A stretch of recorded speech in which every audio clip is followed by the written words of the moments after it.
এ নাম কি? জিৎ। অনেক সুন্দর। এটা কি এইটুকুই ইউজ আর নাই? আচ্ছা ধন্যবাদ, গুড। নাম কম আগে পরে শান্তিরক্ষী বাহিনী আসি ধরে নিয়েছে, ওখান থেকে তো রিক দেখা যাচ্ছে। এই দেখ। আসসালামু আলাইকুম বন্ধুরা, কেমন আছেন সবাই? আজকে আমরা এসেছি খাগড়াছড়ির মানিকছড়ির সেমুতাংয়ে একটি জায়গায়, যেখানে একটি বড় চা বাগান রয়েছে। আপনারা জানেন চা বাগান সিলেট, হবিগঞ্জ, শ্রীমঙ্গল এবং খাগড়াছড়িতে কিছু চা বাগান রয়েছে, তার মধ্যে এটি অন্যতম। এটি মূলত ইস্পাহানি গ্রুপের একটি চা বাগান। তো দেখতেই পাচ্ছেন, আমার কলিগ সহ আমরা চা বাগানের পাহাড়ের উপরে উঠতেছি। তো এই জন্য চা বাগানের ভেতর দিয়ে যাচ্ছি। দেখতেই পাচ্ছেন যে চা পাতাগুলো কেটে দেওয়া হয়েছে, এখন নতুন করে কুড়ি গজাবে, তখন আবার তোলা হবে। দেখতে পাচ্ছেন উপরে কিছু বাসা, এগুলো মূলত যারা চা পাতা সংগ্রহ করে তাদের বাসা। ওই যে পাশে একটা ছেলে আসতেছে, আমি ওর নাম জিজ্ঞাসা করবো একটু পরে। আমরা পথ দিয়ে হেঁটে যাচ্ছি চা বাগানের ভেতর দিয়ে। এতটাই ভালো লাগতেছে, কি বলবো, আপনারা এ নাম কি? সরাসরি না আসলে বুঝতে পারবেন না। জিৎ। অনেক সুন্দর। দীপ, জিৎ, রঞ্জিত, প্রসঞ্জিত। অনেক সুন্দর। ছেলেটি তার নাম বলল জিৎ। এদিকে আমার কলিগরা সেলফি তুলতে ব্যস্ত, আমি ভিডিও করতে ব্যস্ত। তো আমরা ধীরে ধীরে পাহাড়ের গা বেয়ে উপরে উঠতেছি চা বাগানের ভেতর দিয়ে। দেখতেই পাচ্ছেন চা পাতা নেই আসলে। তো প্রতিটি বস্তু বা বিষয়ের যাদের জীবন আছে, তাদের যৌবন এবং জরা, দুইটা বিষয় থাকে। যৌবনে যেমন গাছের পাতা নেই এখন, শীত মৌসুম, শুকনো মৌসুম চলে গেছে, বুঝতে পারতেছেন, সামনে বসন্ত আসবে, তখন আবার গাছে পাতা চলে আসবে, দেখতে অনেক সুন্দর লাগবে আসলে। তেমনি মানুষের জীবনে যৌবনকাল, হ্যাঁ, একরকম, বৃদ্ধ, কৈশোর, বয়স অনুযায়ী ঠিক তেমনি এটি একটি শিক্ষা, জীবনের শিক্ষা।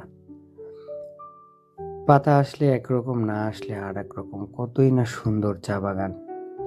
নিজে থেকে যদি না আসেন, ভিডিও দেখে বা কারো কথা শুনে কখনোই আপনি এই বিষয়টা উপলব্ধি করতে পারবেন না। আমি কয়েকটি চা বাগানে গিয়েছি, তার মধ্যে সিলেট, শ্রীমঙ্গল, হবিগঞ্জ, ফেঞ্চুগঞ্জে চা বাগান আছে, অনেক কয়েকটি চা বাগানে গেছি। তার মধ্যে শ্রীমঙ্গলের চা বাগানগুলো, রশিদপুর যেগুলো আছে, অনেক সুন্দর। আমার কলিগ হাত নাড়তেছে, তারেক ভাই, হাসান নাসরুল্লাহ ভাই, তারা অনেক সুন্দর। এর মধ্যে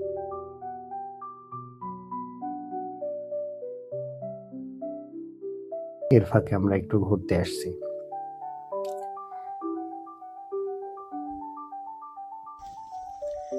আমরা ঘুরতে আসছি কোথায়? কোথায় ঘুরতে আসছি? চা বাগানে, পাহাড়ের সেমুতাঙে। গা বেয়ে উঠতেছি, আপনারা দেখতেই পাচ্ছেন কত সুন্দর দৃশ্য, আসলে নিজে না আসলে বোঝা যাবে না। অনেক সুন্দর রাস্তা। আমি কিছু বললাম, বুঝতে পারলেন আপনারা সেলফি ক্যামেরায়।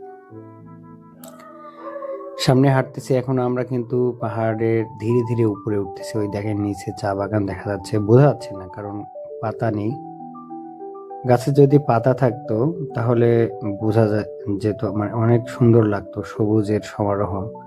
আসলে চা বাগান বা যে ধরনের বাগানই বলেন, গাছে যদি পাতা না থাকে তাহলে সেটাকে বাগান মনে হয় না, হোক সে চা বাগান আর এমনিতেই বাগান আর কি। গাছ অনেক, রাবার গাছ, এগুলা কিন্তু রাবার গাছ, হালকা পাতা আছে রাবারে। আবার দেখেন পানিও জমে আছে, পাহাড়ের পাদদেশে কিন্তু এইভাবে পানি জমে থাকে। শীত মৌসুম চলে যাচ্ছে ফেব্রুয়ারির শেষের দিকে, তারপরেও দেখেন কিছুটা পানি আছে।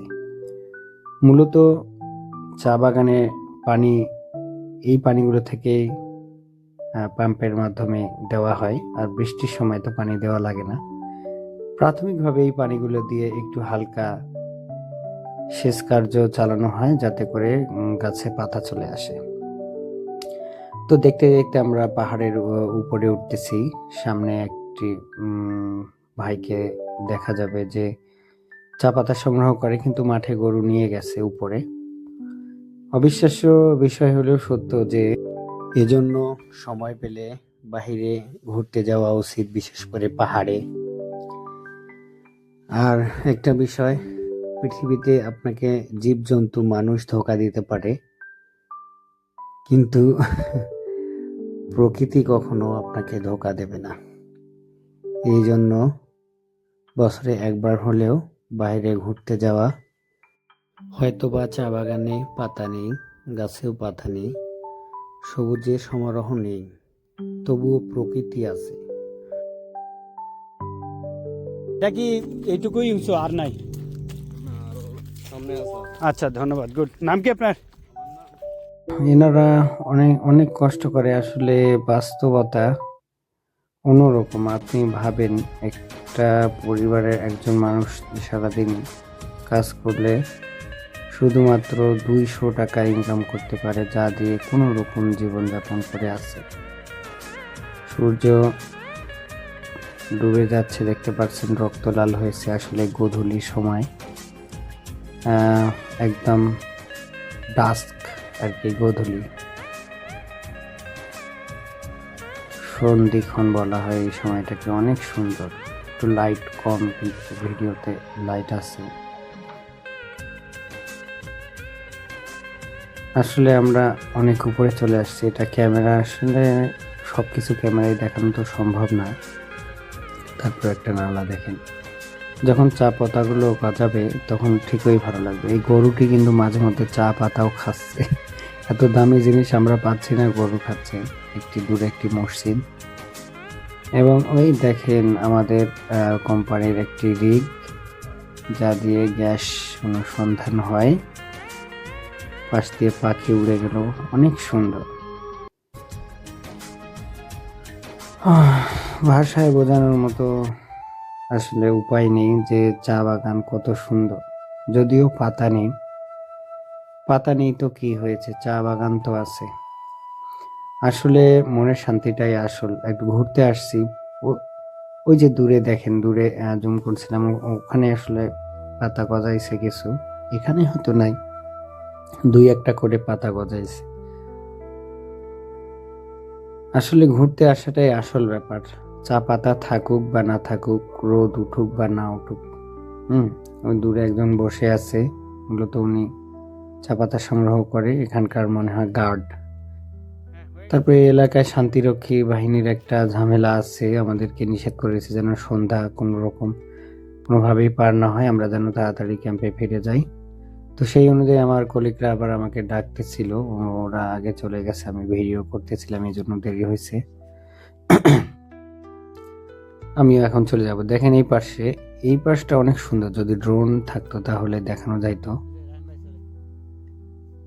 মোটামুটি উঁচু আছে। দেখতে দেখতে বেলা গড়িয়ে সন্ধ্যা নেমে এলো, আমরাও নিচে নেমে চলে এসেছি। ওই পাশের রাস্তাটা পাহাড়ের ভেতর দিয়ে, চা বাগানের ভেতর দিয়ে বাইরে চলে গেছে। এই রাস্তাটা অনেক সুন্দর ছিল, কিন্তু দেখানো সম্ভব হইল না। পাশের মাঠে দেখেন কিছু ছেলে খেলা করছে। এই বয়স আমাদের খেলাধুলা করছে, কিন্তু এখন আর এই সময় ফিরে আসবে না। ইচ্ছে থাকলেও আর উপায় হবে না। জীবনের যে কত মূল্যবান সময় পার করতেছে তা এই বাচ্চারাই শুধু জানে। তাই আজকের মতো এখানেই, ধন্যবাদ। সবাই ভালো থাকবেন।